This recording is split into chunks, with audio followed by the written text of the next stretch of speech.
வணக்கம். வணக்கம். நீங்க யாரை பத்தி பேச போறீங்க? காயிதே மில்லத், கண்ணியமிகு காயிதே மில்லத். காயிதே மில்லத்தை பத்தி பேச போறீங்க, பேசுங்க. அவரை ஏன் பிடிக்கும் அப்படின்னா, அவர் ஒரு இஸ்லாமியனா, இந்தியனா, தமிழனா, தலைவனா, தனக்குத்தானே ஒரு இலக்கணம் வச்சுட்டு அந்த இலக்கணத்துக்கு படியே வாழ்ந்தார்.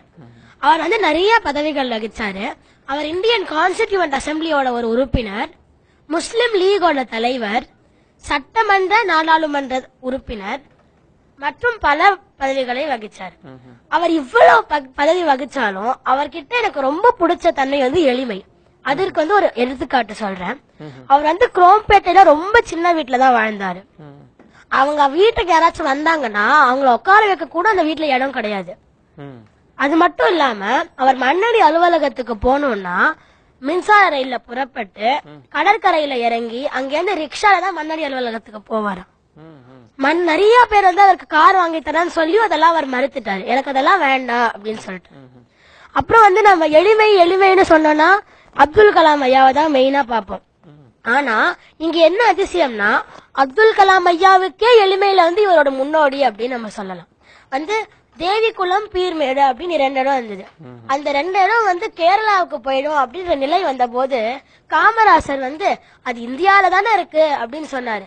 அப்ப ஆனா காயிதே மில்லத் கடந்த தேர்தல்ல அந்த 2 இடத்துல ஓட்டு உரிமை தமிழர்களுக்கு தான் அதிகமாக இருந்தது அப்படின்னு அதை நிரூபித்து அந்த 2 இடத்துல தமிழகத்துக்கே மறுபடியும் சேர்த்துட்டாரு. இதுல என்ன இன்னொரு அதிசயம்னா, அவருக்கு ஓட்டு நிறைய கிடைக்கிற இடம் கேரளா தான், ஆனாலும் அதை தமிழகத்துக்கு தான் அவர் சேர்த்தாரு. இவ்வளவு நேர்மையா இருந்தாரு அவரு. ஆனால் இன்றைய அரசியல்வாதிகள் எப்படி இருக்காங்க? தேர்தல் காலத்துல முதலீடு பண்றாங்க, பதவிக்கு வந்ததுக்கு அப்புறம் பங்கீடு பண்றாங்க. அவர் கராச்சியில முஸ்லிம் லீகோட தலைமையை ஏற்ற போது அவர் பாகிஸ்தானோட பிரதமர் என்ன சொன்னார்னா, இந்தியாவில் இருக்கிற முஸ்லிம்களுக்கு ஏதாச்சும் உதவி வேணும்னா நாங்க பண்ண தயார் அப்படின்னு சொன்னார். அப்ப காயிதே மில்லத் நீங்கள் ஒரு நாடு, நாங்கள் வேற்று நாடு, இதில் நீங்கள் தலையிட வேண்டாம். இந்தியாவில் உள்ள முஸ்லிம்களுக்கு ஏதேனும் உதவி செய்ய வேண்டும் என்றால் உங்கள் நாட்டில் உள்ள சிறுபான்மை இந்துக்கள், சீக்கியர்கள், கிறிஸ்துவர்களை துன்பமில்லாமல் பார்த்துக் கொள்ளுங்கள் என்றார்.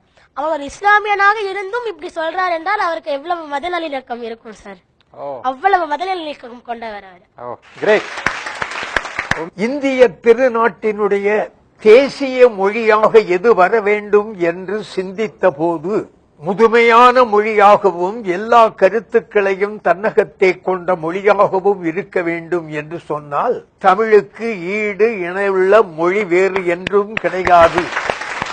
எனவே இந்திய தேசியத்தினுடைய தேசிய மொழியாக, ஆட்சி மொழியாக தாய்மொழியாகிய தமிழ்தான் வர வேண்டும் என்று வாதிட்டவர் மரியாதைக்குரிய காயிதே மில்லத் அவர்கள்.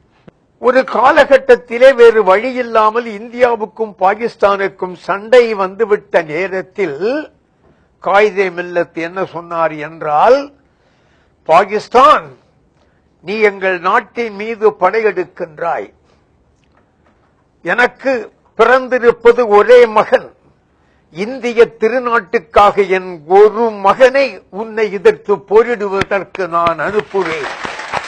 பெற்ற மகன் ஒருவனேதான், அந்த ஒருவனையும் இந்திய திருநாட்டை பாதுகாப்பதற்கு நான் அனுப்புவேன் என்று சொன்ன மிக அற்புதமான ஒரு இந்தியன். அடுத்து